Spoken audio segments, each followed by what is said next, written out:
Yo.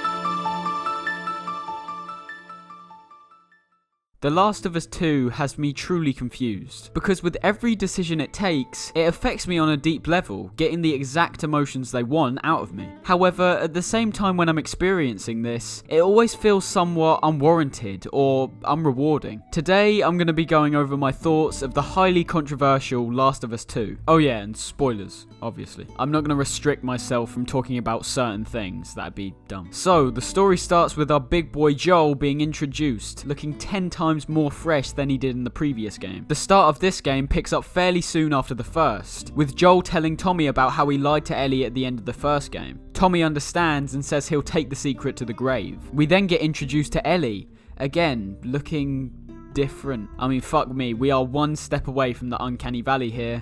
But yeah, the graphics do look ridiculously good. We then get this truly, I'd say almost pathetic scene where Joel is trying his best to act like Ellie is his actual daughter, and he even sings a song to her.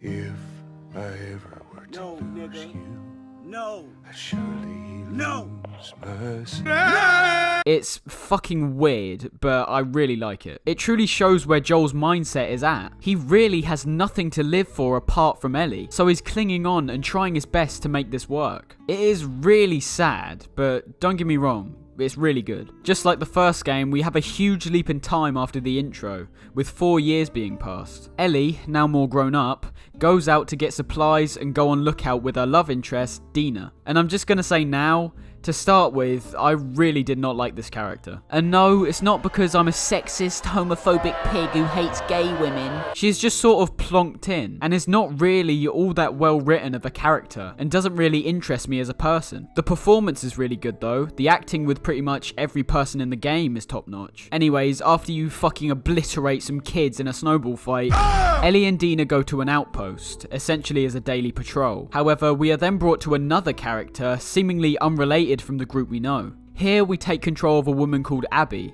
as you follow this guy, I'm sorry, I've forgotten this boring fucker's name, to an outlook overlooking Tommy's town. It's unclear at this point whether these guys are antagonists, but they're talking about wanting to find someone from the town. So, yeah, I think these are the bad guys. These two have a disagreement, with this guy saying that they should turn back. However, Abby disagrees and decides to be a fucking mad lad, mad wolad,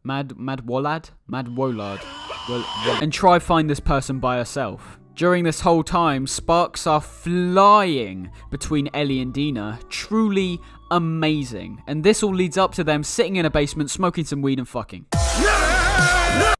You don't sound pleased.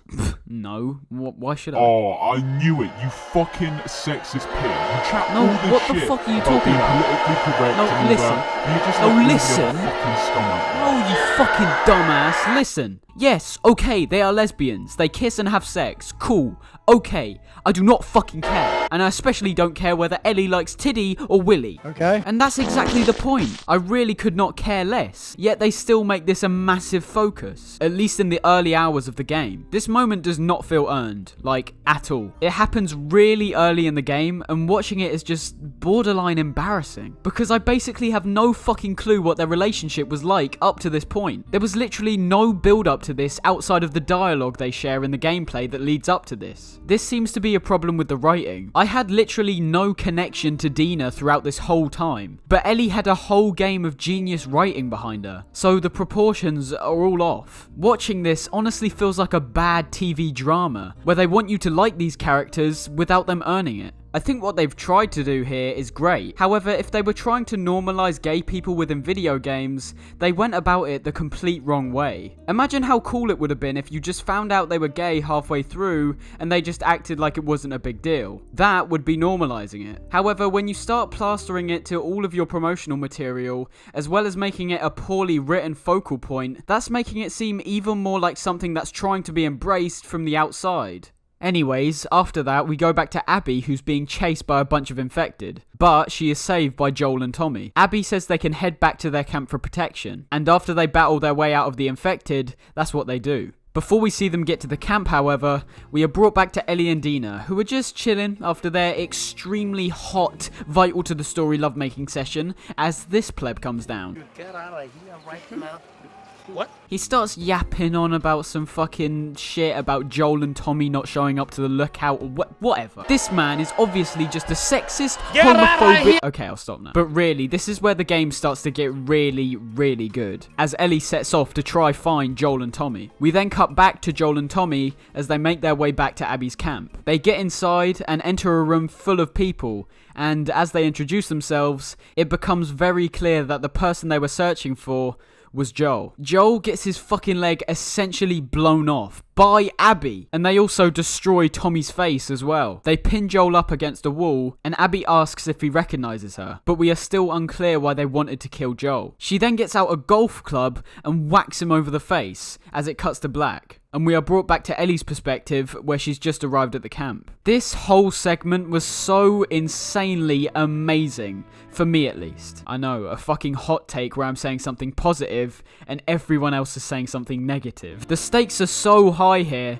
I was literally shaking. No joke, this game got me so ramped up that it had me literally shaking as I pushed forward as Ellie. She makes her way inside the camp as we can hear screams echoing throughout the house. However, this shit happens all the time in games. It even happened a lot in Last of Us 1. Close calls are literally BS. I'm just waiting to see how Joel gets out of this one. Oh my god! So yeah, Ellie gets tackled to the ground and Joel fucking dies a few hours into the game. Now look, I know why people are pissed at this. Honestly, I do. But I personally think this was really well executed. Pun the pun.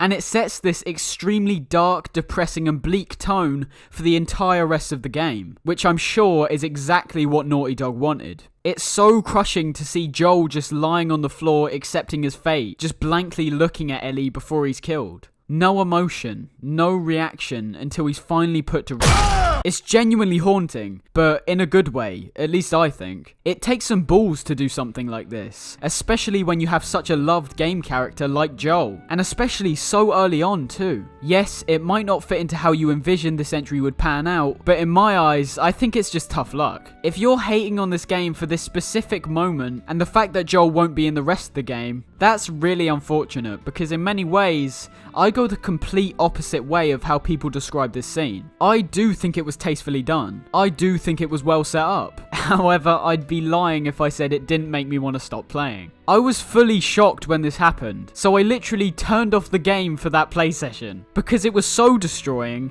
so crushing, that I didn't really want to keep playing at that time. I think it was this moment that had me confused. I didn't know whether that was a good or bad thing, but in retrospect, considering how everything pans out in the actual game, I'd say it was a very good thing, as it sparked a reaction in me that almost no other games have. Joel's death is undignified, and it is unfair, but I thought that was literally the point. I'm unsure if this is just personal preference with the type of it is what it is attitude that I like, but I seriously don't see how people end up really hating this game over this sole decision. I see a lot of people saying that the reason they bought the game was because of the great experience they had with the relationship between Joel and Ellie in the first game. But thinking from a developer standpoint, why would you make a part 2 to a game and make it feel exactly like the same experience people had from the first game? They are purposely leading you in a different direction so they can make you experience different, and specifically here, more depressing feelings than the first game. It doesn't care if people want to experience the same optimistic feel of the first game.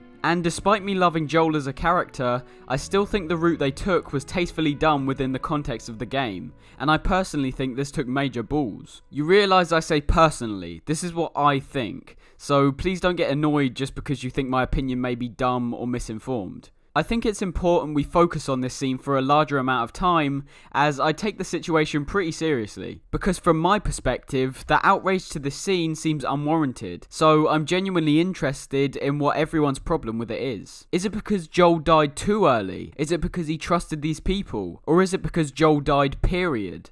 I genuinely don't know. Let's just move on. So, Ellie gets knocked out by one of the dudes and is woken back up by Dina, only to witness Joel's lifeless body still in the same place. Abby's group had seemingly packed up and left a while ago, but weirdly they left Tommy and Ellie alive. I thought this was strange at the time, however I think this can be explained away as the man, who I now know is called Owen, having a more peaceful attitude compared to Abby. Well, about as peaceful as you can get when you encourage someone to end someone with a fucking golf club.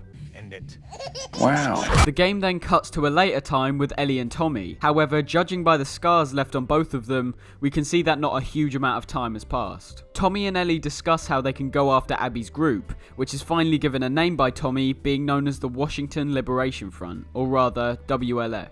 Tommy wants to get revenge just as much as Ellie, but he's also not willing to bring along the amount of troops that would be required, as this would also put his townspeople in danger. This frustrates Ellie, as she tells Tommy that with or without him, nothing is going to stop her from going after the WLF. It's also revealed here that the WLF's HQ is in Seattle, which means the journey there will be long. We then get some scenes where Ellie is mourning Joel's death with Dina, and looking around his house, until we see that Tommy's wife Maria has entered. She shows them both a note written by Tommy, where it explains that he's gone to Seattle by himself to avenge Joel. This makes us feel that Maria's just about to go fucking insane and not let us leave. However, with the years that have passed, it seems that the connection and level of respect shared between her and Ellie has risen. So she lets both Ellie and Dina follow after Tommy. So now not only have we got to track down the WLF members that are in Seattle, but we also have to find Tommy, if he hasn't already suffered the same fate as his brother. Rather than showing us the journey to Seattle, the game cuts to where you are just approaching it, with the hair growth on both Ellie and Dina representing the passage of time. This is where gameplay really starts to be introduced, so I'll take a break from the story for now to start analysing some of the new and old aspects of how the gameplay functions. The gameplay this time round is totally representative of the themes and emotions this game is going for, with combat being even more engaging and brutal than the last. We still have the basic functions from the first game, such as crouching around, silently killing enemies, and the listening mechanic. However, all of these have been balanced and implemented more effectively this time round. For example, with the stealth in the first game,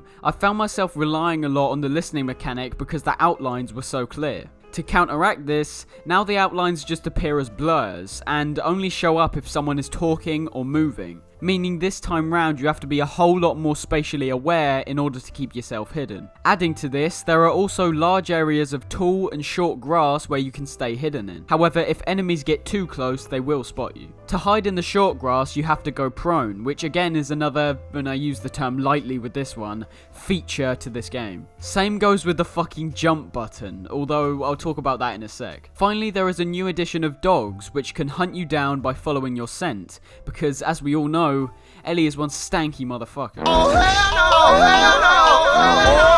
I like all of these additions, however, I'm not going to go above and beyond praising them. In reality, these were the bare minimum things you had to add to create more depth within the gameplay. Now, if you put in the mechanics of MGS5 into this game, I'd be going fucking insane. But I can see why that wouldn't be exactly appropriate for the gritty setting of the game. And let's be real, everything that's included here is serviceable and works well at least. What would have elevated the experience for me, however, would be a huge improvement to the occasionally brain-dead AI that was present within the first game. However, they've done seemingly nothing to improve these fucking morons. They still can't hear you when you stomp loudly towards them or move your whole fucking body really loudly across the floor. And when you actually go loud and the shooting starts, they like to give the impression that they have tactics with the stuff you can hear them say. However, all they do is just charge at you from different angles like headless fucking chickens. It's not great, as this is something I definitely had a problem with in the first game, and it's barely been improved. Oh yeah, and silly me, I can't believe I almost forgot about this. The jump button. Something they embarrassingly started saying was now present in The Last of Us 2 in their promotional material. I'm just gonna say now, this button is nearly as useless as it was in the first game. Now, if you think this jump button will help you in combat in any way, or help you get to areas you wouldn't normally be able to get to, you are sorely mistaken. It's essentially the jump button from the first game, but now you can do it anywhere. And it even slows you down if you're trying to get away in combat. So the sole purpose of this button is literally to do the same thing as the last time, but now you can look like a fucking moron by jumping in places you wouldn't be able to jump before.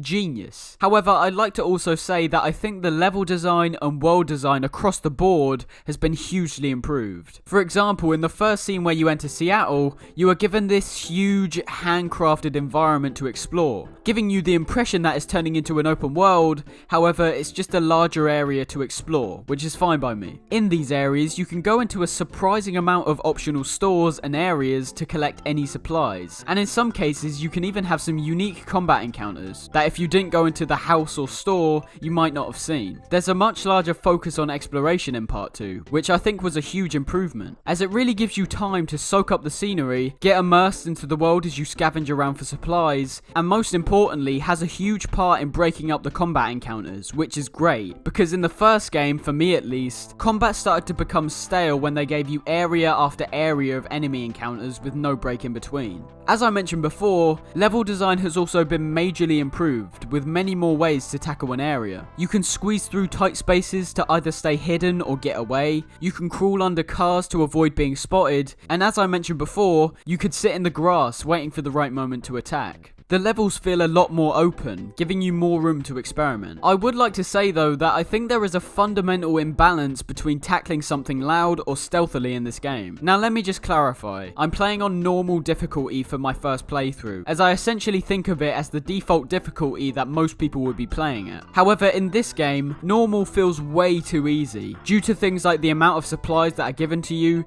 and more importantly, how much damage you can take from an encounter. At no point have I ever really felt starved for ammo in this game, and sometimes I even have too much that the game says I'm full. This really takes away from the desperate scavenge for supplies that I was looking for. Pair this overabundance of resources with the huge amount of damage that you can take from enemy encounters, and the game starts to become really easy to get around. As I write this script, I've died only a couple times in the huge amount of hours I've already put into the game, and this is with the majority of my combat encounters starting quiet but quickly going loud. The one point in the game where stealth felt like the only option was where I pretty much purposely starved myself of ammo by doing nothing but loud encounters, meaning I had no ammo and no healing with barely any health. And you know what? I enjoyed this part so much. I felt beaten down and outnumbered, and had to think more tactically with where I was going and who I was taking out first. It's just a shame that the majority of encounters were much easier and quicker than these type of ones. However, I'm sure this isn't a problem at higher difficulties, so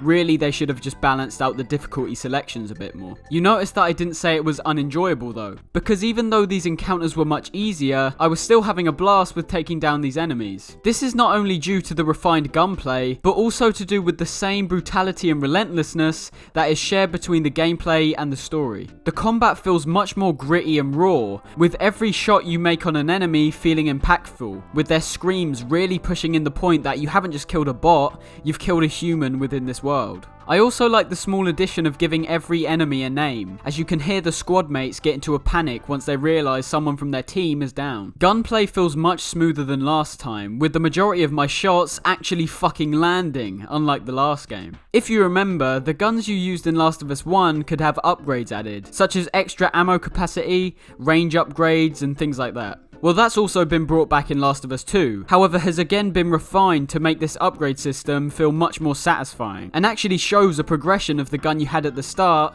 and the gun you have at the end with all the upgrades. Unlike the somewhat bulky and tedious upgrades in the first game, here they've streamlined that process by giving you less but more important options. For example, where in the first game you'd have to choose to invest a lot of resources into getting the max stability with your weapon, in this game you can use the same amount of resources and just get one upgrade that ups your stability. This is a great choice because, as I mentioned previously, it does give the player a feeling of progression, and that your choices are actually having an impact on your weapons and how you effectively use them. I think that's okay on the gameplay side for now, however we'll naturally come back to it as new elements are added.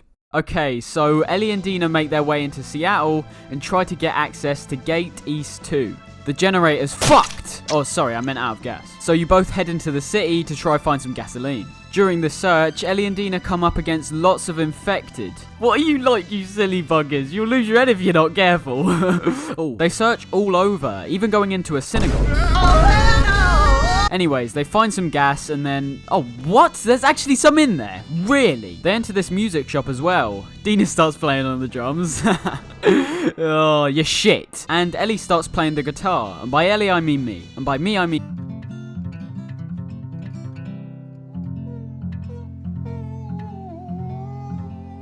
She starts playing the same song that Joel played at the start of the game, which is actually a really nice moment, but then is instantly dampened when she starts playing an acoustic version of Take On Me. What? Really? Anyways, they take the gas back to the gate and head forward to the hotel in front of them. There's lots of infected inside, so Ellie and Dina deal with them. Oh, well, I mean, I guess Ellie does then, because you're fucking useless. Yo, shut up. Bitch. They start going through the floors of the hotel until they come into a room where it seems that 2 people have been tied up and killed. Ellie immediately knows that this was Tommy's doing because he used the same technique as Joel did in the first game, where he uses both people's answers against each other to make sure neither one of them is lying. This gives us some hope that we'll find Tommy soon, as it seemed that these events had only taken place a short amount of time ago. Ellie and Dina keep moving forward as they open another gate and make their way to...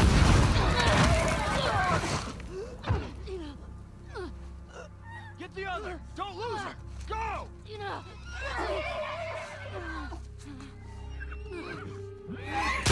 What the fuck did the horse do? So Ellie gets captured by the WLF with this fucking moron that Ellie slashed at the beginning, making his awesome comeback. The horse killer comes into the room and says that they have been told to kill all trespassers. Scarman uses actual logic and stops the fucking killer maniac as he starts to explain that Ellie could possibly have more people on the way. We obviously know this to be false, but I think it's cool that a scene like this, where they prevent a character's death, is actually well written and makes sense. Before the fucking killer horse maniac can shoot Ellie, Dina takes him out from the roof like a badass, but also gets shot down. Oh, my leg! God, for fuck's sake, can you be cool for like more than a fucking second? Epic Scarman starts fucking strangling Dina, and Ellie uses one of the shards of glass to cut herself loose and just obliterate the boy. This puts all of the WLF members in close proximity on high alert, as they all flock to Ellie and Dina's position. The pair manage to fight their way out of the numerous WLF, and get out of wherever they've been taken to. Once they reach safety in an abandoned apartment, Ellie brings out the letter and picture that she took from Scarman. Let's give a quick shout out to Christina Applegate.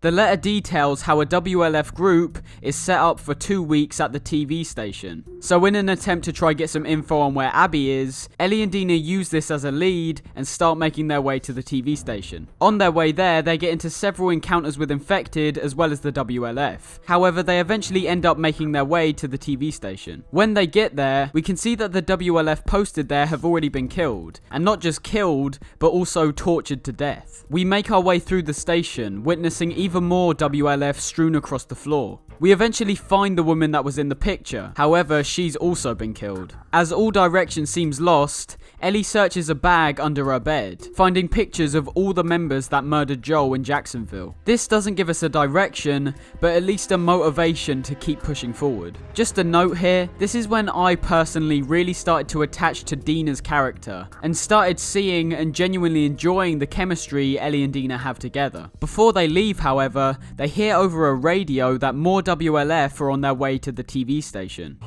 you copy? Support Unit India en route to the TV station. Repeat, support Unit India en route. Yeah, we should get going. As we try to leave, they bust through the door, as you hear all of them audibly shocked at the state of some of their squad mates. What are you doing? Cutting them down. Make sure the building's clear first. Ellie and Dina take out the WLF and make their way out of the room, but whilst leaving are ambushed by several WLF members from above, leaving them no choice but to run. As they run out of the TV station, even more turn up outside. However, they manage to make their way into a train station, blocking the door behind them. As they start moving forward, Dina spots spores, and weirdly, Ellie puts on her mask. But I thought she was immune. Well, this is explained later. We already know that she's keeping her immunity secret, but we don't know why. WLF have already made their way down to the train station, but Ellie uses the infected that are down there as a distraction to get past the WLF.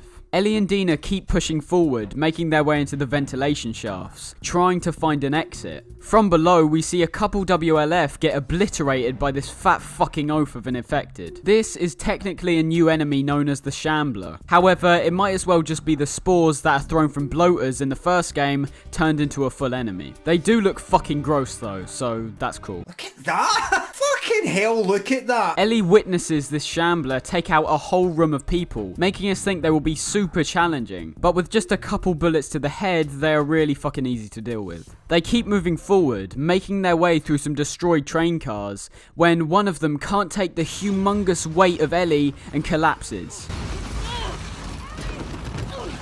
I mean, for fuck's sake, really? An infected is drawn to the sound and starts attacking Ellie, but Dina saves her, but also notices that Ellie's mask now has a crack in it. Ellie stops Dina as she's about to take off her mask, finally revealing her immunity to Dina. Before Dina can take anything in, they have to quickly get moving, as the sound of the train car crashing has seemingly drawn every infected inside the station exactly to their position. Ellie and Dina rush out of the train station, and with a few close calls, eventually manage to make their way to safety. With Dina being completely worn out, Ellie picks her up and makes her way inside of an abandoned theatre. Once inside, Ellie and Dina discuss what just happened, with Dina being obviously shocked and skeptical of Ellie's immunity. I just saw you breathe spores.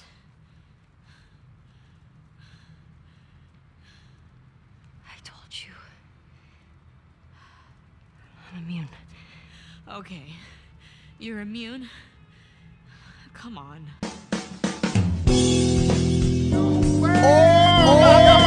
Ellie explains that barely anyone knows, with Joel, Tommy and Maria being the only ones. Dina stays quiet as she starts breaking down into tears.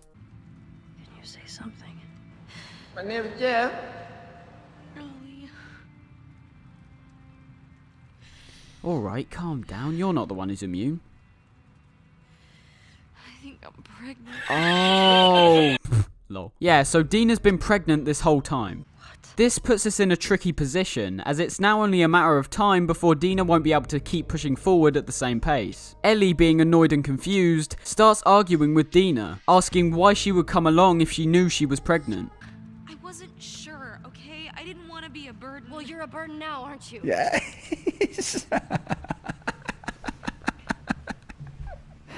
Oh, that's what I'm all about, man. Oh, that's fucking excellent, that. She's fucking sick. To get away from the cringe fest that would be continuing to talk to Dina, Ellie makes her way to the roof and turns on the power. As she makes her way back down, she hears some static sounds coming from inside a room. She enters and notices a similar radio to the one that was in the TV station. Ellie then tries to tap into a frequency but seemingly can't find one, so gets annoyed and whacks the radio, revealing a pair of keys underneath. Ooh, how convenient. And also, what the fuck? There is no way one little smack like that would move this whole bulky fucking piece of metal. Anyways, Ellie uses these keys to get access to the actual theatre portion of the theatre. Fuck me. She makes her way to the stage and finds a guitar behind the curtain. As Ellie starts playing the same song that Joel did for the second time, yep, we fucking get it, you're playing it again, we actually get taken to a flashback scene with Joel and Ellie. I'm just gonna say now, these are some of my favourite parts in the game, by far as well. And I see that as a huge fucking problem. We get almost the exact same feel that Last of Us 1 had, and it's by far a much more superior and fulfilling feeling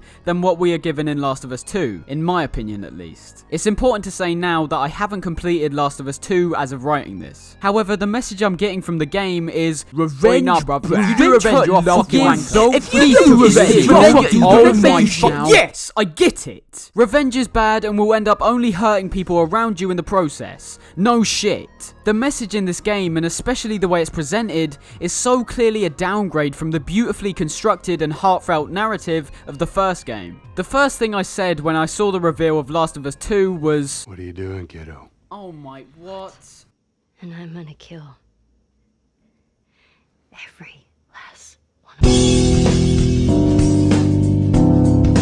Because I, like many others, thought Last of Us 1 was left on this perfect, somewhat ambiguous note that tied all of its themes together really nicely. So in many ways, Last of Us 2 was instantly open to getting a hard time from me, as I thought a sequel was not warranted, period. On the other hand though, I was also open and hoping for Naughty Dog to prove me wrong, to prove that a sequel was warranted. And you know what? Fuck it, I'm just gonna say it now, it's not. It's not warranted. Not because of the themes that are presented in this game, but the way they go about conveying them. Despite the writing being on about the same level as the first game, yes, I know I criticised the writing at the start, but the writing from then on out gets much better, the themes in this game are delivered so ham-fistedly. As you can probably tell though, this hasn't personally stopped me from enjoying my experience with the game. I'm aware this sequel is subpar in many ways. I'm aware that some of the decisions it takes are controversial, so it was already gonna get hate. But I have to say, some of this hate from the fans really isn't unwarranted. Everything people are saying about the second half of this game, which we'll get to, I mean fuck me, and how a lot of the things in this game are presented,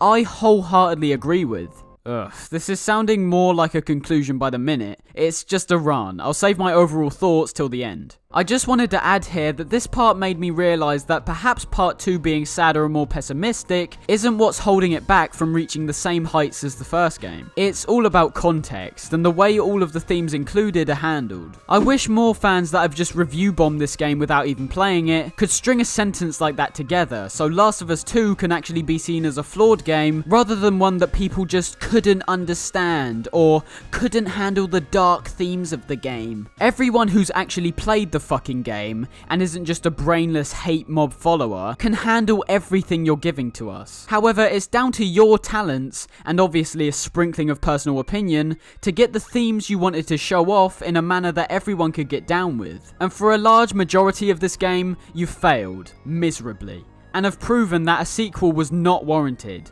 Actually no, what you've proved is that you weren't capable of creating the sequel that would have been warranted, and that everyone wants to experience. You, Naughty Dog, couldn't do it. You just didn't know how to pull it off. And on that sour note, let's proceed with a part of the game I actually very much enjoy. So, you flash back to 3 years earlier with the GOAT duo, Joel and Ellie. It's Ellie's birthday and Joel is leading her forward to her gift. We get a little funny twist in here where Joel fucking kills Ellie. Oh, wait, she can swim? What the fuck? The dialogue here describes how Ellie's been trying to learn how to swim, which sets up later parts in the present where we'll have to swim to move forward. As Joel and Ellie move forward, we see that the writers haven't gone completely crazy and dark with the writing for the entire game, as they managed to capture the exact same heartwarming chemistry between Joel and Ellie from the first game. Even walking forward here is just a nice experience due to the well-written banter shared between the two of them. We finally reach where Joel was leading us, and it turns out to be a massive fucking disappointment. It is a dinosaur! Oh my god, it's a dinosaur! Shut up! Not even real or anything, come on. Due to this upset, Ellie fucking kills herself. Joel and Ellie make their way inside the museum and check out all the cool dead dinosaurs. Not even one alive. Unbelievable. You call this a fucking surprise, Joel? They head up to the second floor and find a space shuttle covered in vines. They both hop in and Joel gives Ellie a cassette tape including the sound of a rocket launch. You call that a fucking gift, Joel? Alright, I'll stop. I don't think it needs to be said that I'm only joking and all of this is really nicely done and enjoyable to experience as well. Seeing Ellie actually having her childish imagination, thoughts and dialogue back is great. But from my perspective was also even more depressing to think about. All I was thinking of during what was meant to be this happy scene was the state of Ellie now and how angry, confused and depressed she is. We know nothing is going to turn out okay for them, but in this moment we can at least enjoy their pure bliss with one another. Once you're done with all that gay shit, you get outside of the vine tomb and explore even further into the museum. The door to the next part of the museum is locked, so Joel boosts Ellie up to a conveniently placed window above. There's too much shit in front of the door, meaning Joel will have to find another way inside. Rather than just chilling and waiting for Joel, Ellie goes to explore. Around this area, there are several notes that have been painted onto the walls, saying things like, "I killed for them," and "The 4 soldiers at the gate, the last one cried." Before crawling into a hole, we see a long dead corpse with a note on it. Although I've skipped over most notes because readings for nerds, losers and poo-poo heads, I decided to give this one a read. The note reveals that this man was a Firefly, as he details how he wanted to end suffering and restore humanity. However, with their disbandment, which we pretty much saw at the end of the first game, all the hurt and pain they caused to try reach this goal of saving humanity resulted in basically nothing being achieved as a result. If you didn't know already, the Fireflies were a faction that were present in the first game. We'll talk more about them later. From my perspective, this was a fantastic way of subtly showing the themes of this game off, with Ellie essentially being in the exact same mindset as this guy in the present. It's going back to the theme of revenge, but actually showing us the implications of people's revenge-fueled actions in a much more nuanced way. If only the actual bulk of the story could have this same level of subtlety. Ellie moves forward and ends up getting jump-scared by a ball. Ellie discovers a final piece of graffiti left by the man just as Joel makes his way inside the building. It's the logo of the Fireflies, with the word liars scribbled beneath it. Now, I don't know if I'm just stupid, but I don't fully know what they want me to think of here. I personally look at this just as a reminder of the Fireflies' dwindling power from the first game till here, and obviously reminding us of the hospital scene from the last game. Dialogue from the start of this game refers to Joel and Ellie not being on the best of terms for an unknown reason. However, all I see here is a reminder of why that could possibly be. I'm focusing on this because the shot to me seems really powerful and seems like it's trying to convey a strong message, but I'm an idiot dum-dum and don't really get it. Now that I think about it, it could also be referring to the root cause of both Ellie and Abby's revenge plots. I have major things to say about how the Fireflies have been handled in this game, and I'll talk about those later. But I'll just say now that at the end of the first game, the question of did Joel do the right thing was infesting in our minds. And my answer is, with all things considered, yes, he did. Saving Ellie was the right choice in this instance, purely because of how incompetent the Fireflies proved themselves to be throughout the whole game. However, with the release of Part 2, they either forgot or didn't intend that thought at all, because later in the game, in so many ways, they tried to force the point in that what Joel did was objectively the wrong thing, which is just dumb and totally misses the mark on why people love the first game, but as I said, we'll talk about that later on. And with that comes the end of our first flashback segment, and also leads us into our second day in Seattle. Ellie wakes up in the theater and goes to check up on Dina. Oh, for God's sake, what the fuck? How hot do I look right now? Fucking awful. Dina's managed to fix the antenna on the radio, meaning they can now tap into the WLF's calls. Dina shows Ellie that she's marked all the comms positions with numbers, as they hear over the radio that apparently boring fucker Owen has gone AWOL. Boring fucker Owen? You know this one from earlier? You fucking shit! As Ellie and Dina start making up for the argument they had the previous night, they hear over the radio that a lone male trespasser has been spotted. Negative on scars. Lone male trespasser. Armed. Lone male trespasser? Tommy, where's 14? They say he's at Area 14. However, Dina isn't entirely sure where that is, so takes an educated guess with all the numbers she's already collected. As they're about to leave, Ellie tells Dina to stay behind. With the state she's in at the moment, she would be too vulnerable and, to me, too fucking annoying to deal with. The game then cuts like they did at the start to just where you're arriving at Area 14, which is named Hillcrest. Upon reaching there, we can already hear gunshots already blasting from the distance. Definitely the right place. We've got lots of gameplay coming up, so let's dive a bit deeper into it. As I mentioned before, the difficulty in this game can sometimes become much too easy, but due to the gunplay and flow of combat this time round, I didn't have much of a problem with it. For me personally, getting into gunfights in this game is much more exhilarating than just sneaking around in the shadows. Which is weird, because in pretty much all the games I play, if given an option to be stealthy, I'll take it. Whether it be awfully made stealth like in Kane and Lynch,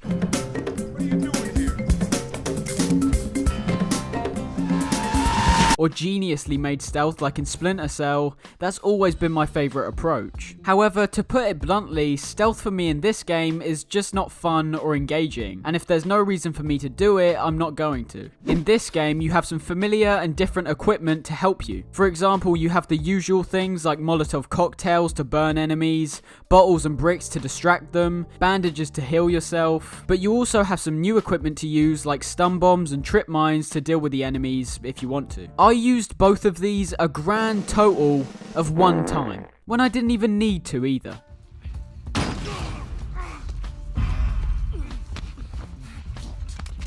I was never put into a position where I felt like it was really necessary to set up some traps and lead the AI into them. Because why would I waste my time with that when I could just use some of my seemingly limitless supply of ammo to deal with these morons? Since recording this, I've gone back and started New Game Plus on the hardest difficulty, and I can confirm the extreme difficulty there does make things like setting up traps a lot more appropriate and necessary. It doesn't change the point of how my initial experience with the game was so easy, but I just want to be fair and say the difficulty settings do actually impact the way you have to play.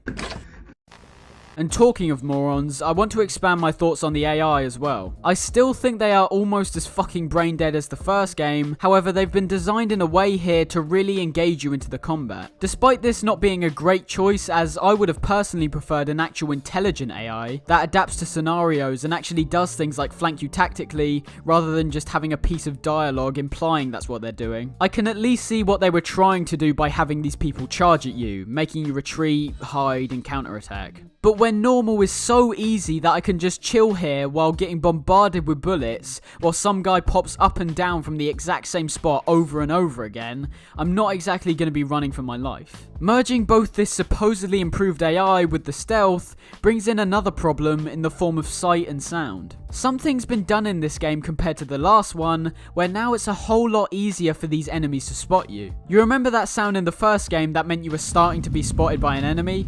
Yeah, that's right, that really fucking loud and annoying one. Well, that's been brought back here, but with these huge open areas that you now have to deal with, as well as the improved sightlines for the AI, whilst trying to sneak forward, you're almost constantly met with this fucking tedious sound that for the most part doesn't even help you anymore. There's been times where this sound has been going on for ages and I keep moving, eventually thinking I'll be spotted by someone until it just fades away. Half the time I don't even know where the fucking enemies are that are apparently detecting me. Don't get me wrong, I enjoy these larger environments for combat, but if you fill it with a ton of enemies that can spot me from anywhere, above or below me, I'm not gonna have fun having these little stealthy expeditions. Again, let's bring it back to MGS5. This was an actual open world stealth game, and they did the whole detection thing perfectly. They made the enemies have a reasonable distance where they can spot you, but also not long or short enough to where it becomes ridiculous. And with the areas being so big, if you are spotted in that game and may not have seen who spotted you, they put you into a slow motion mode where you can instantly see who spotted you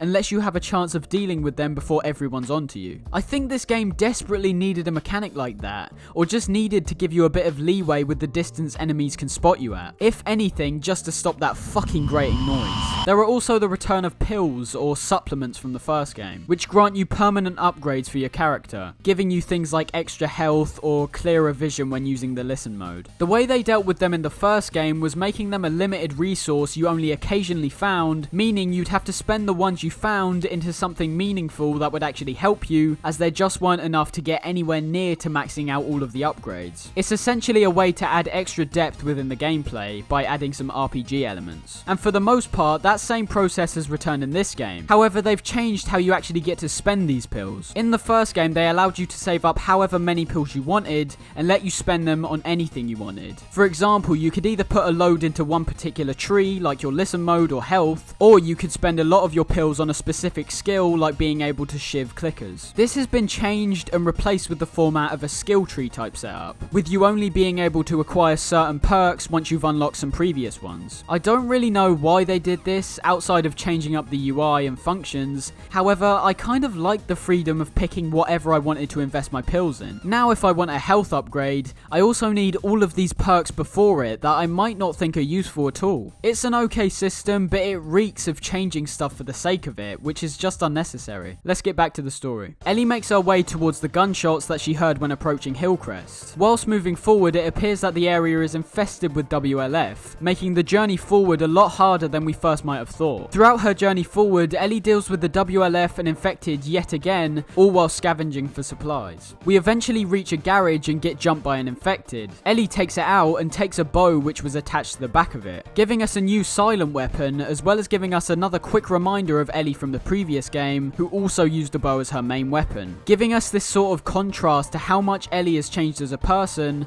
with all of the changes perhaps not being positive. Ellie keeps moving forward, taking out the dozens of WLF that are in the area. I'm unsure if this is intentional or not, but eventually I got overrun with WLF and just ended up running away into a basement, only to have even more come down the stairs and smoke the place. This combat scenario felt really dynamic and fully engaged me. It was one of the only times in a game where I actually felt like I was playing a cutscene. Although, as I said, I don't know that if you stayed quiet that the same thing wouldn't happen. I say this because as you leave, it seems that everyone is now aware of your presence, leaving you no choice but to take the people out that are in front of you and keep running. As you dive out of a house and think you've gotten away, you get grabbed by someone from out of the shadows.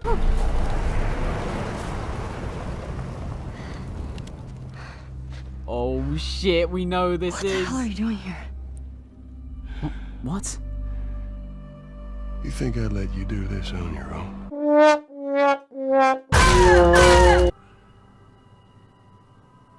That's not in the fucking game. What the hell are you doing here?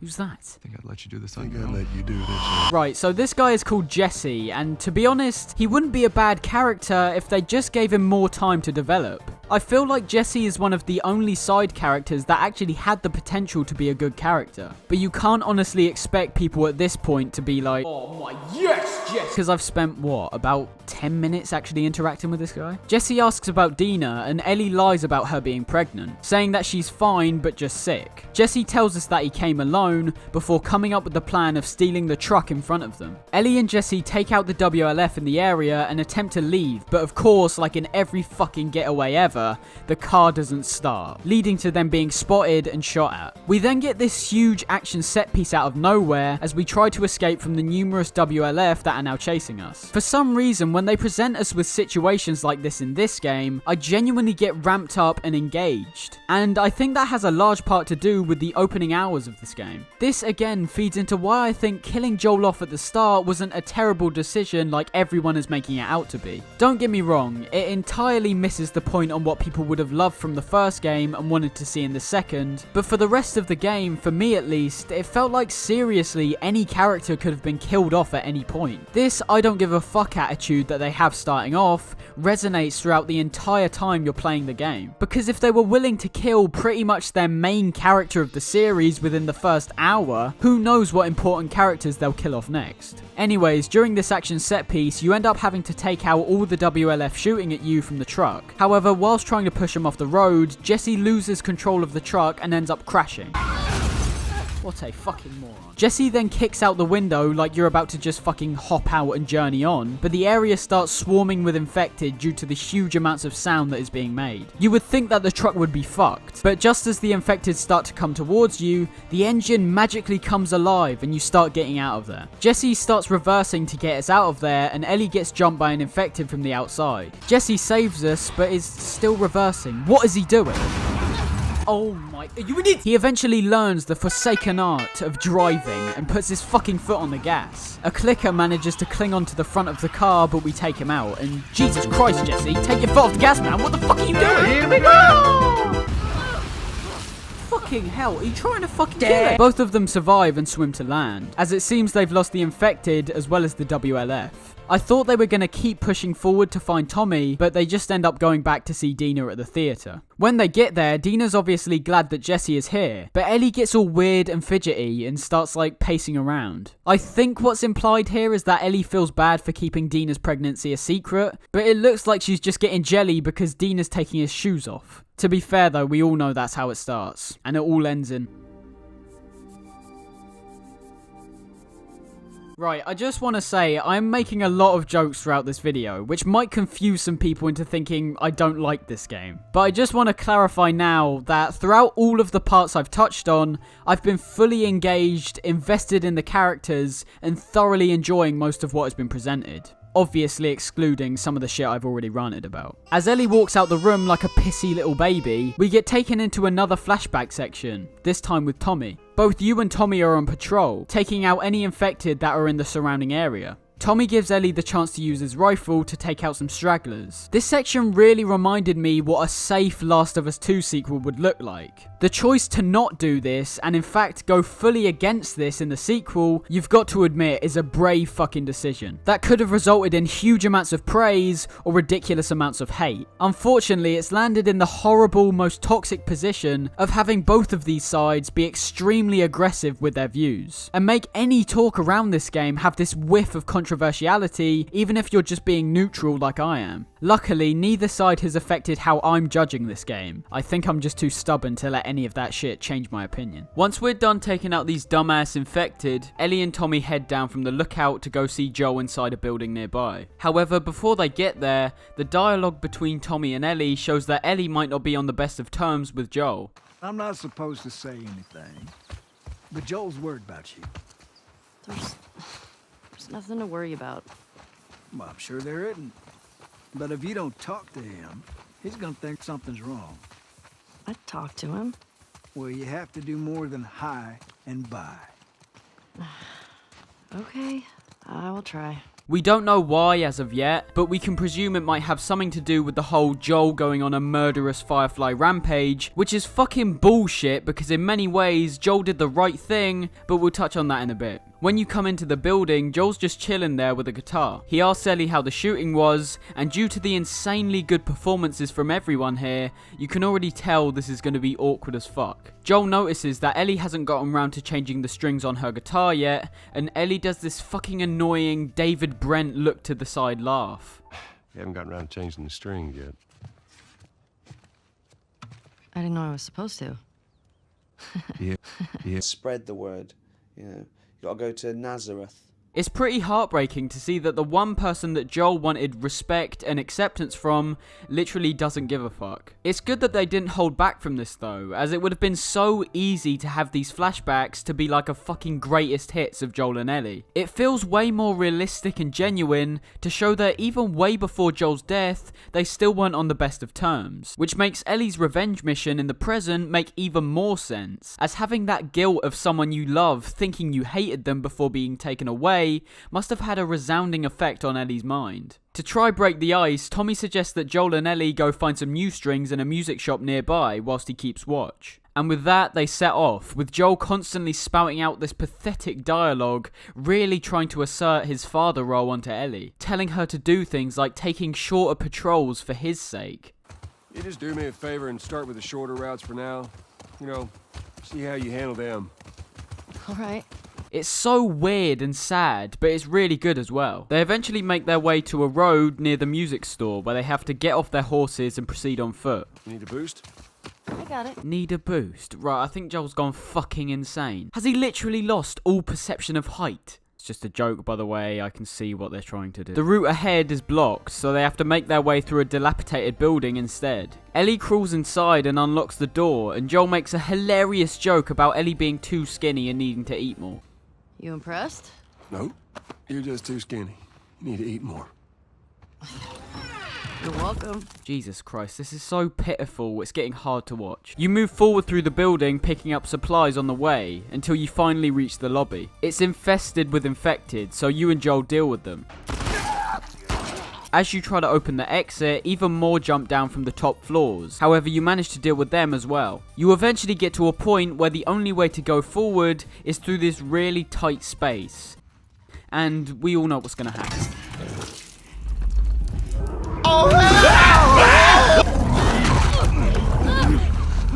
Here we get the first appearance of a bloater, which was also featured in the previous game. However, in my opinion, I think the way they work here is so much better and even more intimidating than the first. In this game, they take a much more aggressive role and charge at you a lot more than before. They still have the spores that they can rip off themselves and launch at you. However, the main thing they like to do now is smash through walls, charge, and strike you. They're also much more of a threat than the last game, as they no longer have the 3 weak points that they had there. Now you have to just unload all your ammo into them, hoping that they'll eventually go down. Ellie almost gets fucked up by this guy, until Joel comes in like a badass and chops the fucking thing to pieces with a machete.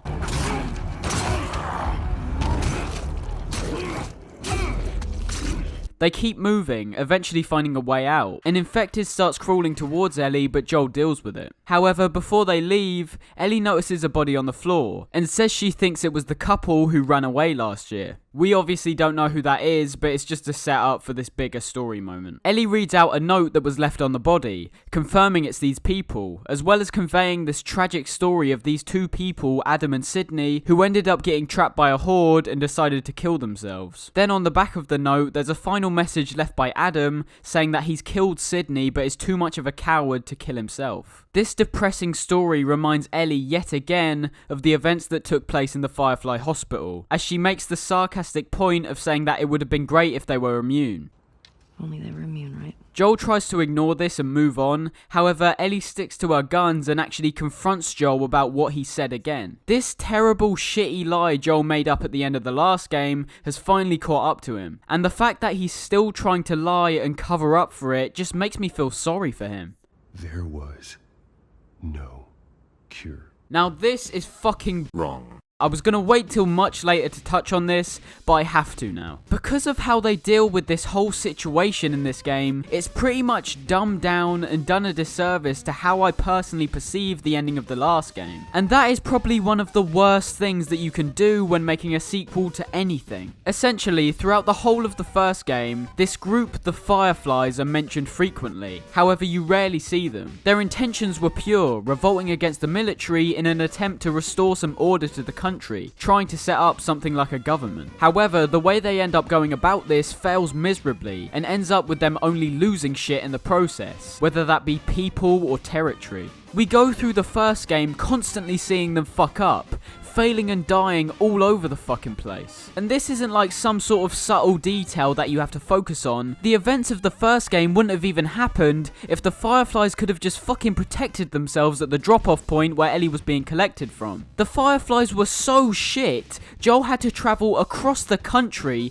because they literally ended up with everyone else dead except from the people in their HQ. This comes back to that moment at the end of the first game with the question, did Joel do the right thing? Yes he did. I thought what they were intending was this nuanced but overall decipherable message that if you weighed everything up, what Joel did wasn't completely out of line. Don't get me wrong, he slaughtered almost fucking everyone there, and there is no escaping that. However, you're telling me that it seems reasonable to just let these incompetent pricks who fuck up constantly take a jab at either creating or most likely destroying a cure for humanity. Come on. If we take a step back and think about it logically, the time it takes them to put Ellie under and take the chance of fucking it up is so quick, it's ridiculous. There's not even a chance that enough tests could have been done to the point where they know that operating will be a success. Everything points towards this stuff being intentional. Everything points towards Joel saving Ellie for those reasons, despite him not implicitly stating it in the first game. However, I've got to admit, perhaps I'm just giving them too much credit, because in this game, they seem to not focus on this at all. They never give Joel a chance to defend his actions, and constantly just beat him over the head with what he's done and the amount of death he's caused. The only reasons he ever gives in this game is stuff like,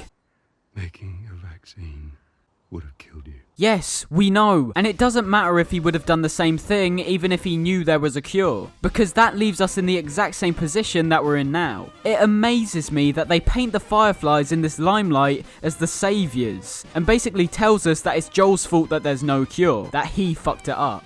It's dumb, annoying, and actively made me rethink how genius I thought Last of Us 1 was. However, I feel like that game was more self-contained anyway, so I'm not going to rag on it for the actions in the sequel. And as Ellie says here, Maybe if you just would have given them more time, they could have figured something out. Joel didn't have more time. But rather than saying that, Joel just says there wasn't a cure again, like a fucking brainlet. I'd like to see this as good writing from the angle that Joel just wants to shut this argument down and move on as quick as possible, but I'm just not sure anymore. I'll give him the benefit of the doubt though. And with that comes the end of this flashback sequence. However, we are still in the second day. We cut back to Ellie stitching up her arm until Dina comes in and starts doing it herself. Jesse is still unaware of Dina's pregnancy, with Dina saying it's not the right time to tell him yet. Whilst Ellie was out, Dina managed to track down the location of another one of the members from Jacksonville, claiming that they have a unit set up at a hospital in Zone 2. And with that information, Ellie sets off immediately by herself, as we yet again cut right to where she's approaching Zone 2. When getting there, Ellie immediately spells out her plan, saying she'll follow Route 5, which is just ahead of her, find the WLF member Nora, and get her to say where Abby is. From here, you have a huge chunk of gameplay, where you do the usual scavenging around for supplies, taking out any infected in the way, and just pushing forward to the hospital. When entering this wrecked conference center, you are reintroduced to the infected known as Stalkers, which were present in the first game. These infected are shown to be a lot more tactical with how they think, as they hide around corners and wait until they have a chance to pounce on you. Despite not being a bad concept for an enemy, the way they are executed here makes them super fucking tedious to deal with. Not intimidating or scary, just annoying. I literally thought they were new enemies because in the first game, they were kind of just like infected that hid around corners for a bit until they came to get you again. So back then, I didn't really have a problem with them. These fuckers though grab you every 5 seconds, meaning you've got to spam the square button over and over and over again. And if you try to knife them in a way to conserve ammo, they fucking block you or push you and then run away. Meaning I've got to go chase after them, get jumped, and repeat the whole process again. I'm not fully sure how to deal with them stealthily either, because whenever I've tried to sneak up behind them, they just turn around and bum rush me again. So I don't know if it's just me being bad at the game, which is most likely what's happening, but I would easily say the Stalkers implementation in this game makes them much more tedious and aggravating to deal with, but you don't see them a lot, for now at least. Once Ellie deals with the infected, she tries to open a blocked door. However, tons of stalkers get drawn to the sound and fall down from the ceiling and start rushing towards you, which is legitimately freaky. Ellie manages to get the door open and tries to block it off from the infected behind her, however gets tackled from a stalker that was already inside the room. It pins her up against the glass, eventually breaking it, leading to both Ellie and the stalker hurling into the rapids below. Ellie survives, making her way to the surface, and oh my fuck, really? It seems we've got the most persistent fucking zombie of all time. She eventually manages to get rid of it. However, with the waves being so strong, Ellie is thrown all the way down into the sewers. I was worried here for a bit because I fucking hate any sort of toxic sewer or swampy areas in games. But luckily, Ellie just climbs up and over to the other side and climbs up a ladder to the surface. Unsure where she now is, she gets to the top of these stairs and uses a map in front of her to find where she is, as well as where the hospital is. It's actually not that far away, considering she only really has to follow a road for a while and she's made it. I think this is an area where the atmosphere has to be immensely praised. Everything from the environment to the sounds to the lighting just makes you feel like something's off immediately. Everything's getting a lot darker as we're approaching the end of the day, which is already making everything a lot more intimidating to deal with. However, with the sort of jungle environment that is then presented in front of us, it gives us a kind of fear of the unknown, as we haven't seen anything like this so far. I'm not sure I can speak about things like this at length right now, however we'll talk more about it in part 2. But I just love how the environment is returning back to how it would have been without any human involvement. It sets in the point of human extinction even more than the infected and the raiders do, whilst also giving us this huge sense of isolation despite the areas being so huge. I've never seen an environment be so densely detailed and fully realised like in The Last of Us 2, only being matched by other huge AAA games like Red Dead Redemption 2. Pushing forward, due to the unnatural and unusual environment, I felt extremely uneasy, like something was about to jump out from any corner and turn me into Markiplier. This ain't your mama's Markiplier. Is that the Golden Freddy? Is this the bite of 87?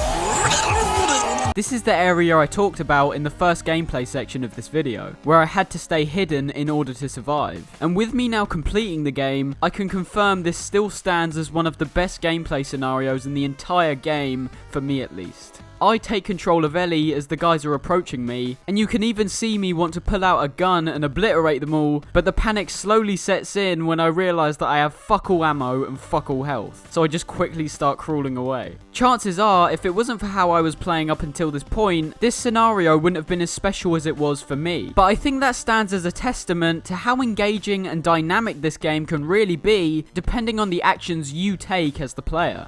You might also be thinking that these guys look different compared to the enemies that we've been fighting so far, and you'd be right. These are the other enemy faction known as the Seraphites, however are commonly called Scars throughout the game. These are the guys responsible for the killings at the TV station from earlier, and have been at war with the WLF during the entire time Ellie's been here. These guys are basically the wacky religious cult, who kill sinners thinking it will cleanse them of their sins. And to be honest, we've seen this stuff in many games and movies before. The Seraphites live predominantly on their own island separated from Seattle. However, they've tried to branch back into the city, which resulted in this conflict between them and the WLF. The Seraphites are basically fucking insane, who follow an insane woman who represents their god, and they don't really get redeemed at all throughout the entire game, apart from a few characters we meet later on. I'll go into these guys more in depth later on though, because for the moment the WLF are essentially our main antagonists. From here on out though, we'll start to see a lot more of the Scars, as they've seemingly managed to take over certain areas of Seattle and lock them down. As we make our way through this huge area riddled with Scars, we get ever closer to the goal of the hospital. Eventually we get inside this shop and try to open the door, but get fucked up by this big dude. These are pretty much a new type of enemy, but I can't see it listed anywhere online. It's essentially a tankier version of a Scar, who wields this huge pickaxe thing and charges at you. They are actually quite an intimidating enemy, however my first impression with this guy was literally horror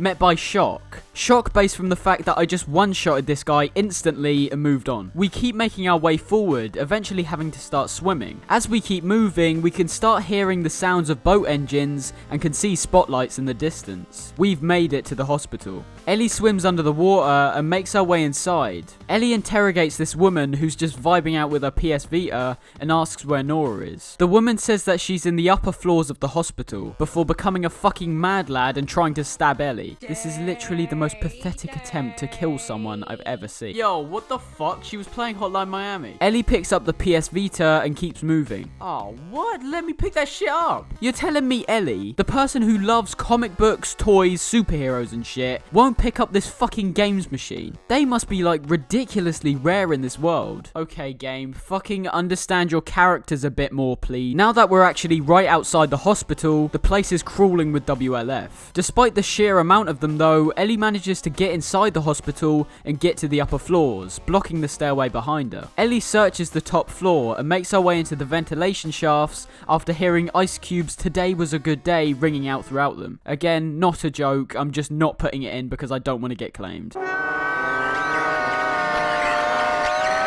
As we look down from above, we finally get a visual on Nora, and luckily she's having an argument with some guy and leaves the room alone. Ellie makes her way down from the ventilation and heads through the door ahead of her. Just as Ellie enters the room, so does Nora. Ellie lets her presence be known, and tells Nora to not scream and put down whatever she's carrying. From Nora's facial expression, Ellie can instantly tell that she remembers her, and immediately asks where Abby is. Nora claims she doesn't know, which is obviously bullshit, so Ellie starts becoming more aggressive with her approach. Eventually Nora grows some major fucking balls, and starts asking Ellie if she still hears Joel's screams.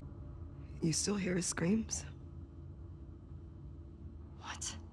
Yeah, that little bitch got what he deserved. This gets Ellie pissed, but rather than shooting her, she tries to hit her over the head like a fucking moron. What exactly was your plan there, Ellie? As Nora dashes away, Ellie quickly chases after her, smashing her way through different rooms and doors as Nora keeps blocking her path. Eventually, Nora manages to get the attention of other WLF and orders them to shoot Ellie. Rather than dealing with them, we stay on the coattails of Nora. She eventually jumps over an elevator passage, and as we also jump over, Nora tackles Ellie to the ground. However, we slash her face with our knife, making her run away yet again. All of this is super fucking intense and engaging. I really like this part. Eventually, Ellie busts through a door and sees that Nora has reached a dead end, so decides to take her hostage as several WLF bust into the room. Ellie looks below and can see that the drop won't be fatal, so leaps down, taking Nora with her. When we reach the bottom, we can see why Nora didn't jump down, because the place is infested with spores. Nora instantly starts coughing, showing that it's only a matter of time before she dies, so Ellie has to get the information out of her fast. Before she can though, the WLF make their way down with gas masks. However, Ellie yet again uses the infected that are down here as a distraction in order to run after Nora. As we start catching up to Nora, we can hear her coughing echoing from a hallway. As we enter, we can see Nora lying at the end, gasping for air. Oh god. Oh god. Ellie approaches and Nora tries to take a swing for her with a metal pipe. However, Ellie grabs it and fucking destroys her arm. Nora notices that Ellie is breathing spores. However, Ellie quickly asks yet again where Abby is. Nora says she's going to be dead soon anyway, so won't give up her friend. Ellie tries to intimidate her by saying she can make death a whole lot more slow and painful. However, Nora seemingly doesn't bite and keeps Abby's location to herself. Ellie finally snaps and just absolutely fucking brutalizes her, destroying her face off screen before cutting to black.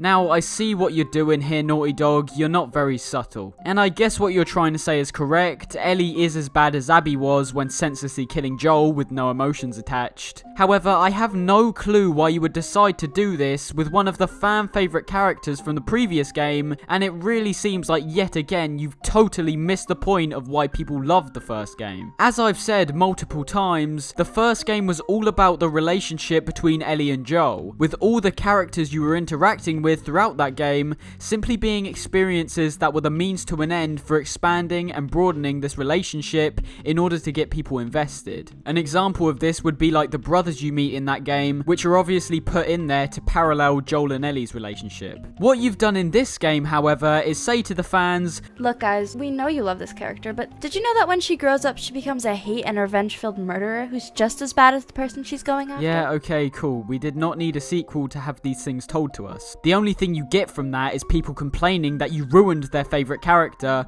which is exactly what's happened. But also, it's this commentary they've tried to put in of Ellie being equal to Abby, which is just baffling. Okay, that may be true, but do I give a fuck? No, not in the slightest. Ellie could become the worst character in the entire game, and I'd still be fully in support of her actions and invested in her character. Large part to do with how she was handled in the first game. Doing things like mirroring Abby smashing Joel's face in with Ellie smashing Nora's doesn't all of a sudden make me question Ellie's motives. I'm still 110% down for finding Abby and destroying her. If anything, it has even less impact due to the ridiculous amount of people we kill in between scenes like this. Perhaps if you gave Nora an actual character, I might feel a different way, but you didn't, and you don't even later in the game where we get to spend a little more time with her. So, we cut back to Ellie, who's now made her way back to the theatre. We can hear the shakiness in her voice immediately, showing that her actions are finally starting to take a mental toll on her.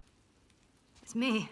And I think even minuscule details like that, which I can immediately pick up on, show just how powerful and brilliant these performances are from everyone involved. Dina answers the door and embraces Ellie, asking if she's okay. However, Ellie stays quiet. She pulls out her map with her face looking concerned and her hands trembling and says that Abby is supposed to be hiding out in the aquarium. This means she must have made Nora suffer so much to the point that she couldn't take it anymore and just gave up the answers. We then cut to Ellie sitting alone in a room, just staring on with this constant worried look on her face. It's this blend of a great performance paired with the insanely good graphics, which just manages to pull me in like no other game really has. Dina comes in and takes off Ellie's shirt, exposing all the wounds that she's endured on her mission. It's moments like this that I see as really powerful, and makes you have this really strong connection to the characters. Naughty Dog are getting it right here, and not just right, but fucking spot on. It's how everything's handled later on that makes me question what the fuck they were even trying to achieve with this game. Dina sits down and comforts Ellie, before we are brought back to our third flashback sequence. These are starting to get convoluted and confusing, but okay. In this flashback, Ellie has gone back to the Firefly hospital, but we aren't entirely sure why to start off. She approaches the room where she was going to be operated on in the first game, as this echoed hollow guitar resonates through our speakers. She enters the room and finds a bag with the Firefly logo stamped on it, and when searching it, finds a tape recorder. Ellie starts listening to the tape inside, where we can hear a woman pondering over which faction to join now that the Fireflies are disbanded. We then cut to a later point in the day, where Ellie is now sat outside the hospital and the sun has risen. It's here where Ellie finally starts realising the truth, and realising that Joel has in fact been lying to her this whole time, as she suspected. The woman on the tape mentions how it will be a miracle if they can find someone else who's immune. Even if we found her, or by some miracle found someone else that's immune, it made no difference. Because the only person who could develop a vaccine is dead. Which outright contradicts what Joel said about there being dozens of immune survivors exactly like Ellie. And that even if they did have these immune survivors, they wouldn't be able to do anything because, quote, the only person who could develop a vaccine is dead. Okay, really? You're telling me these fucking incompetent Firefly doctors, who could have barely run any tests in the short amount of time they had her, were the only people who could develop a vaccine? That literally makes no sense. Ellie, clearly stunned by by this revelation, keeps rewinding the tape. We then see Joel riding on horseback in the distance as he shouts out Ellie's name. He gets off his horse and embraces Ellie, telling her not to run off in the night like that again. And I'm just gonna say now, despite me being a heartless bastard who takes the piss 24/7, I genuinely got pretty choked up here. Because of the situation, the performances, just everything, it got to me. And I think that really shows that people who are calling this game outright bad and terrible compared to the first one should really reconsider what they're saying and actually explain what they mean when they say things like that. Ellie pushes Joel away and says that she demands the truth for the final time. Tell me what happened here. If you lie to me one more time, I'm gone. You will never see me again. There's a long pause from Joel, with Ellie telling him to just say it, and finally Joel reveals that making the vaccine would have killed Ellie and that a cure was possible. Making a vaccine would have killed you, so I stopped them. Ellie breaks down into tears as the reality of the situation is finally revealed. All the guilt from the people Joel killed is basically stemming from Ellie, despite her not having a choice in the matter. Joel not only held on to this information for his sake, but also for hers. Ellie agrees to go back to Tommy's town, however says she is done with Joel. I'll go back. But we're done. It frustrates me so much that they didn't write in the plausible things Joel would obviously say to defend himself in this situation. No mention of how little tests would have been able to be done, or how little time they took to prepare for the operation. It's these kind of things that in my eyes just don't make sense, because if Ellie was told these things, the established character would most likely see how Joel was backed into a corner, and did the thing he saw as being most rational and responsible, especially considering she's potentially the cure to humanity and is being handled by the most incompetent faction out of both these games. Ellie just walks away, with Joel literally being stuck to the spot, just looking on. We then cut to black as we are brought back to Ellie in the present, this time waking up on the third day. It's now become much clearer that these flashbacks are Ellie coming to terms with Joel's death and her relationship with him up to it. This resounding guilt is the thing that's pushing her forward with this revenge mission. Ellie makes her way into the theatre to practice some guitar. To be fair, it's here where I saw how surprisingly detailed this little guitar mechanic is. If you slowly strum the guitar, it actually plays slowly in the game, and if you tap at certain points on the touchpad, it plays the individual strings. The touchpad is shit, so it rarely gets what you're trying to press, but hey, you can't deny that's pretty fucking cool. When leaving, Ellie sees Jesse sitting beside Dina, who looks even more sick and worn out. Jesse quietly tells you to come upstairs to have a talk, and when they start talking, he finally asks if Dina is pregnant, obviously suspecting the possibility for a while. Is she pregnant? Rather than continuing to lie, Ellie just tells him the truth, perhaps making a kind of contrast from Joel, showing that Ellie's learned to tell the truth. Jesse understands Ellie's mission, but insists they have to take her back. Ellie tries to figure out a way she could stay and they could go back to Tommy's town, but as Jesse says, Dina will most likely not leave Seattle without Ellie. Before all ideas seem done, however, Jesse says screw it and decides they can have one last search for Tommy now, however after today they'll have to go back home. Jesse comes up with the plan to post up near the aquarium where Abby is supposed to be and wait for Tommy. Both of them agree and prepare to set off, with Ellie going to say goodbye to Dina whilst Jesse waits out front.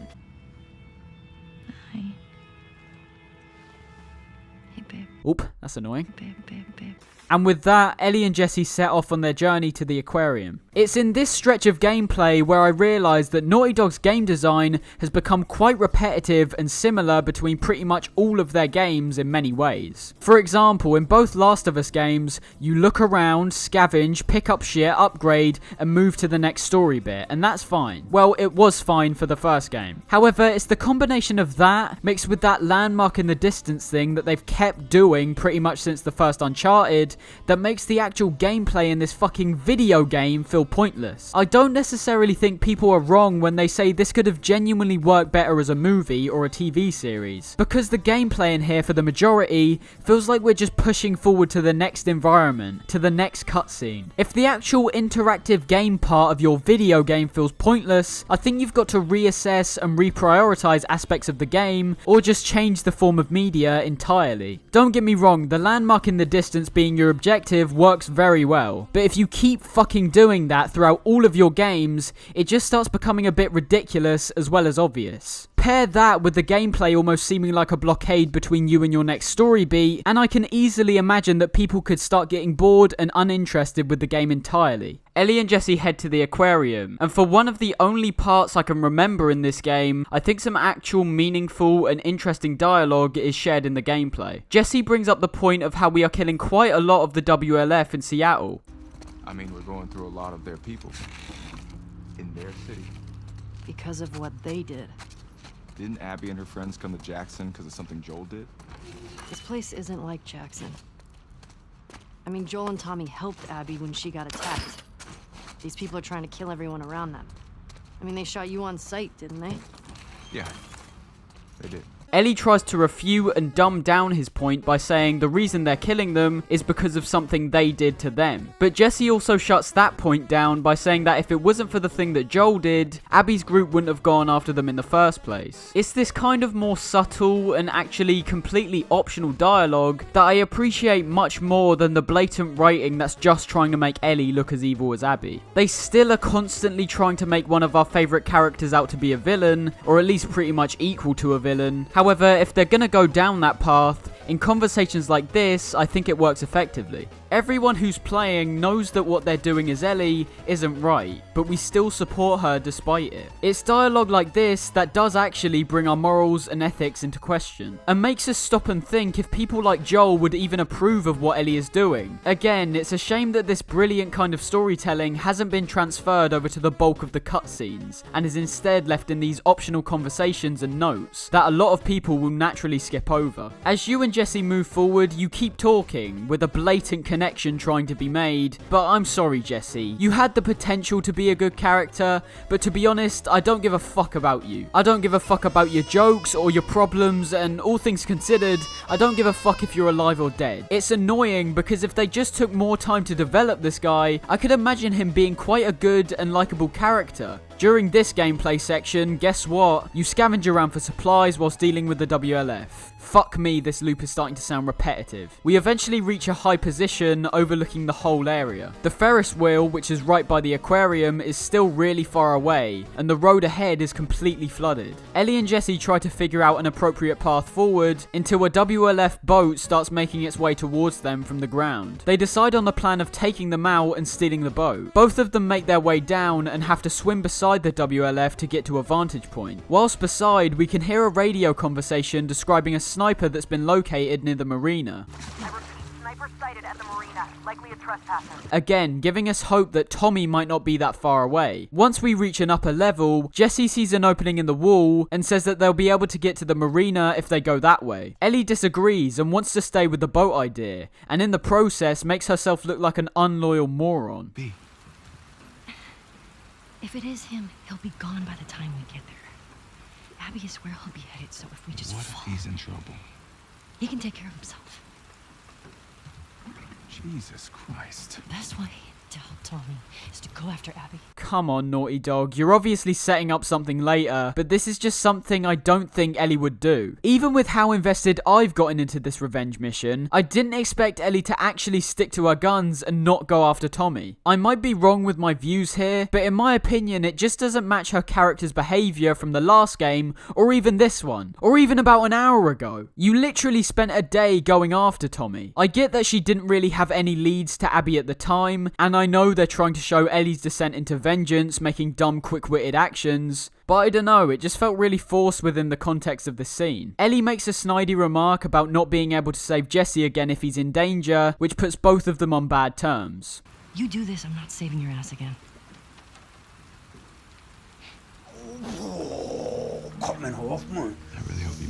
Jesse goes to the marina to find Tommy, and Ellie sticks to stealing the boat and going after Abby at the aquarium. You take out the WLF in this gameplay segment and then take the boat. This whole segment is another one of those that got me properly engaged. The tension for me started to skyrocket here, as the realization that we were potentially going to find Abby and end everything became tantalizingly close. During this part, you take control of the boat, with basic but functional controls just pushing forward and turning to move. There's parts where you have to get out and do things like pull a chain to progress, which is a bit annoying, but didn't happen a lot to start off with, so I can't really complain. For the most part though, you're just pushing forward, as the landmark of the Ferris wheel becomes ever closer. As you proceed, you get into a combat encounter with some scars that are set up in a dilapidated office. Even though I dealt with them, I'm not even sure if you have to, because afterwards I just drove into this massive opening going through the middle of the battlefield, but I could be wrong. As you push forward into an arcade, you yet again have to get out and help pull a chain loose, which now starts to become fucking tedious, for me at least. Like Half-Life on a rail levels of tedious. You've built me up and got me hyped up for the aquarium, and now you're doing everything to stop me getting there. What the f? As you're about to free the chain, the floor collapses under you because, of course it does. Ooh, how come...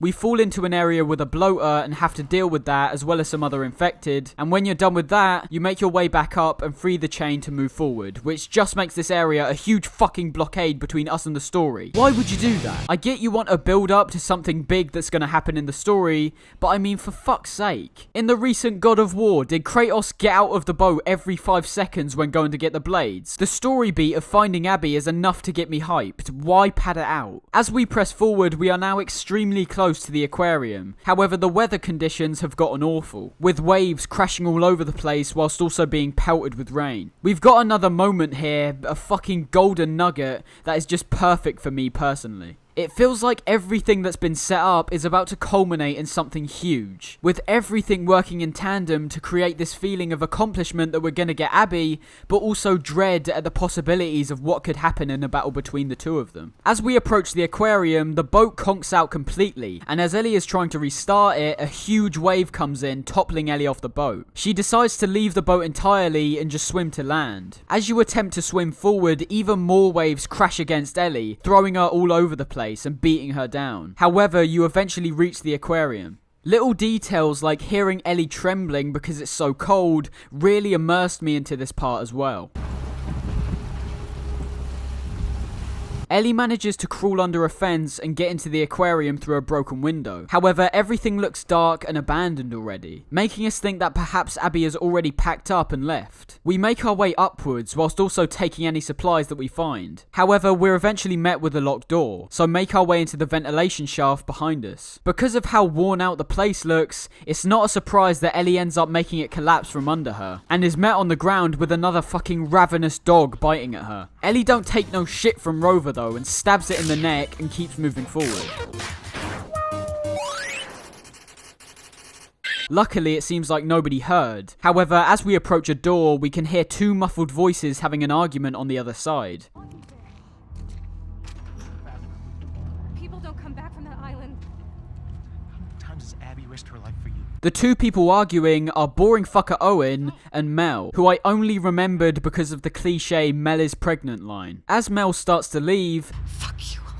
Ellie makes her presence known, telling both of them to put their hands up. Ellie immediately demands Abby's location, and after both of them hesitate, she pulls out a map and decides to do the same method of interrogation as Tommy did earlier in the game, by getting Mel to point at a location on the map and have Owen do the same. Everything starts getting really tense here, and it feels like literally anything could happen. Mel's actually prepared to give away Abby's location, but Owen stops her by approaching closer, making Ellie tell him to back up. Stop! We can talk about it. Fuck up! Right, calm down, mate. There's no need to get... Mel just fucking stands there like an idiot, so Ellie yells at her to point on the map and also points her gun at her, giving Owen the opportunity to try get Ellie's weapon off her. Just like the boring fucker he is, he fails and gets shot by Ellie. Mel attacks with a knife from behind, but Ellie blocks it and gets pinned down. Ellie manages to push Mel off and stab her in the neck, and then goes over to Owen, who's still barely alive, and asks a final time where Abby is. Before he can say anything though, he fucking dies. Rest in peace, Owen, you were fucking useless and never stopped fucking. Ellie goes back over to Mel to check her body and sees that she was pregnant, making her basically have a panic attack at what she's just done. I guess what they're trying to do here is make you question Ellie's, and by proxy, your actions, and basically make you feel guilty, whilst also making another parallel between your group and Abby's, with Dina also being pregnant. But I mean, I didn't really feel guilty at all. I was on a mission to kill all these fucking guys. Nothing was gonna stop that. Literally, one of them could have been the cure to humanity, and I wouldn't have given a fuck. I wanted wanted revenge just like Ellie, and I'm not going to question my morals because of that. What this could do, however, is prove as a learning point for Ellie, and show what may come of her actions when she's so set in this vengeful mindset. As we'll see later though, it doesn't. As all the noise starts to fade into this muffled rumbling note, somewhat similar to the noise that was played when Ellie was watching Joel get smashed, she gets broken out of it with the main man Tommy making his comeback. Fuck me, what an underutilized character, honestly. Jesse must have found him at the marina and gone after Ellie. Again, making her look like a fucking moron, because what? They got here about 2 minutes after Ellie? They make their way out of there as the camera pans down to show us the blood flowing out of the people Ellie has just killed, as well as her map, which she forgot to pick up, lying on the floor. We cut to black before being brought back to Dina and Ellie lying in bed. Ellie gets up and starts to head downstairs. It seems that our journey with this game is about to come to an end, which is totally fine. I mean, it felt a bit shorter than the first one, but I mean, Jesus. Other than the things I've complained about, this was absolute quality from start to end, I can't lie. I thoroughly enjoyed my experience with this game and don't really understand what all the... What? It's not close to finishing yet. Oh, okay, that's cool. Ellie makes her way out of the theatre as usual. However, Tommy and Jesse are on the stage discussing about an appropriate route home. Tommy reassures that killing Owen and Mel was the right thing, but Ellie is still frustrated that Abby got away. You get some nice banter between the three of them, with Tommy telling them about a fancy necklace he's got from Maria. Jesse jokingly doesn't believe him, so tells Tommy to show them. As Jesse and Ellie start talking about what happened the previous day, they hear a banging from the other room, and can hear the sound of Tommy getting hit. They run over to the sound and bust through the door, with Jesse instantly getting shot in the face. Rest in peace, Jesse. I'll be honest, I don't really care, but they didn't even give you a chance. Abby's managed to track us here somehow and has taken Tommy hostage, demanding for Ellie to stand up. I'm not gonna lie, Abby might be one of my most hated characters in a game, period. Literally, I don't think anything could redeem this bitch. They managed to give me the same buzz and tension from Joel's death scene here. I was watching this cutscene shaking around like fucking Elvis. As Abby is about to shoot Tommy, Ellie stands up and throws her gun away. Why didn't you just point the gun at her from the start? I mean, yeah, Tommy might have died, but you didn't seem to give a fuck if he was alive or dead earlier when going after Abby. Ellie says that she knows why Abby killed Joel, and says that it's her fault that there's no cure. Just like the psycho she is, Abby starts trembling her words, saying that Ellie killed all of her friends and that she wasted the gift of life that was given to them, much like Marlene from the first game. And you wasted it. She points the gun at Ellie as it cuts to black, making this arguably one of the worst endings to a game I've ever... Dad? Oh wait, it's not over. We then cut to a flashback again, and of Abby. What? Come on, man, get on with it. You're seriously breaking up that tense moment with another fucking flashback. Abby yells after her dad as we are then given control to go find him. When playing, I instantly got fucking furious at this because you've taken me away from the culmination of all this build-up you've set up throughout the game, and also you've put me into this confusing ass forest playing as Abby where it turns into a fucking Benny Hill sketch. Fuck off. We eventually find the way forward, and it seems we're at some kind of zoo. We make our way inside by jumping on the buildings and jumping down. Well, falling down onto the ground. We hear the dad come running, and then he fucking laughs at us. And here, ladies and gentlemen, we get dialogue between one character I fucking hate and the other that I don't give a fuck about. What is going on? The dad talks about how he's been out here checking up on some animal that's due to have a baby, and Abby tells him to stop running off because she's the one who gets punished because of it. It's now become a lot clearer that Abby's dad was most likely involved with the Fireflies in some way, and may have actually been one of the doctors who were going to operate on Ellie. They head forward, having this really boring, uninteresting dialogue trying to track down the animal. They eventually hear its screams from the distance, and when they get there, we can see that the animal is a zebra, and it's gotten itself caught up in barbed wire. Jesus, this is so on the nose, it's embarrassing. Boring fucker Owen makes a comeback from his earlier years, with arguably even shitter hair. Get over here and help me. Once it's free, it runs off as you all give chase. We can see that it's already given birth as it stands by its child, just like Joel and Ellie, just like Abby and her dad. This isn't deep, it's obvious and shit. I just realised, does Abby's dad even have a name? Let's check. Alright, let's see here. His name is Jerry. What the fuck? Owen changes the subject and starts by referring to Abby's dad as Doc, instantly confirming our suspicions. Doc, that girl showed up. What girl? The one Marlene keeps talking about.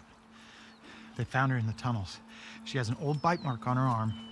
No signs of infection. That can't be. Owen informs him about Ellie being found and brought into the hospital, with doctors in there apparently already running tests on her. They're already running tests on her, but you gotta get down there. Oh, so you're aware that they would have run tests, but you completely forgot about the huge amount of tests that would have naturally had to been done and how quickly everything's being carried out. No. Joel was apparently the bad one, not the fucking guys that were willing to destroy the cure to humanity in a couple of hours, despite them obviously having a huge amount of time to run tests. You really think Joel would have said no if they found out they didn't have to kill her? I still don't get why they decided to try operate instantly, as opposed to letting both Joel and Ellie rest before discussing plans. And it's not like the Fireflies would have even known that Joel had such a strong connection to Ellie anyway. It's so fucking stupid, but at least it works in the first game purely because they keep everything subtle and ambiguous. In the sequel, they are literally spelling out what was right and wrong, and as a result just makes me laugh at how fucking stupid everything now appears. They start making their way back to the hospital as we cut instantly to the dad, now dressed in his scrubs, having a conversation with Marlene from the first game. Here they try to make her look like a better character, having her say stuff like, I'm aware of the situation. And you're okay with killing her? I am begging you to buy in. And what if this was Abby? Despite her speech to Joel in the previous game making her look like an absolute wanker, telling Joel not to waste the gift of life that was apparently so graciously given to him. March him out of here. He tries anything, shoot him. Don't waste this gift, Joel. She seems like she's trying to do the right thing, but just comes across as a fucking idiot. You're honestly an idiot. This whole scene is really embarrassing to watch, as the writers have literally gotten everything wrong. And by wrong, I mean that they chose the path that was extremely obvious and stupid as well. I've already explained why I thought Joel was in the right for saving Ellie, so hearing him say shit like this... No, I'm okay with developing a vaccine that'll help save millions of lives. No! It's just fucking annoying and completely took me out of the game and turned me against it. Yeah, because with what? A few hours of testing, you can guarantee that you can make a vaccine. That's just fucking unrealistic. And obviously from how you present both of these games, realism in this post-apocalyptic world is sort of what you've been going for this entire time. I love how Marlene asks, what if this was your daughter? As opposed to, what if this surgery doesn't fucking work? You would have wasted the fucking cure to humanity and doomed everyone. Abby then comes into the room, making the dad feel guilty for essentially killing a little girl in hopes of a cure. However, Marlene gives him the green light to operate on Ellie. Marlene. Do it. She then says she's gonna go tell Joel and gives a sarcastic good luck to the doctor. Once she leaves, Abby tells her dad he's doing the right thing, and we then cut to black. We are then brought back to Abby's perspective, entering a door with the sirens blasting. We know what's going on. We're reliving Joel's murders through the eyes of Abby. We rush towards the operating room and bust in, seeing our dead dad lying on the floor. Abby starts going mental, Owen stops her, and I'm fucking pissing myself laughing. I can obviously see what they're trying to do. It's not that deep, honestly. Joel killed Abby's dad. In return, Abby killed Ellie's dad. Well, not her dad, but you know what I mean. They are just as bad as each other, and in fact, Joel drew first blood. You're going out of your way to ruin my favourite characters from the last game. You know, the game that was solely based on getting you to love those fucking characters. What a misstep, honestly. You're trying so hard to make Abby and Ellie have this parallel, and despite it being there, do I give a fuck? No, of course I don't. You've created this whole story essentially around Joel killing an NPC. How fucking ridiculous. They then cut back to Joel's death, but this time from Abby's perspective. It's now fully clear why she wanted to kill Joel. Do I understand? Yes. Do I support it? Obviously not, and never do. The more I think about this, the more insane it gets in my mind. Naughty Dog made a sequel to their critically acclaimed story and character-driven game, and then proceed to say, fuck those characters, understand how their actions impacted these characters that you don't care about. Okay, I got that, and if I thought about it, I could probably understand the effects it has on all of the friends and family of the hundreds of NPCs I've killed, but I don't need 100 fucking sequels for them, do I? We even get this cringe line of, we killed them, we're no better than he was. Just fucking bonking us over the head constantly. After that, we cut to black, and...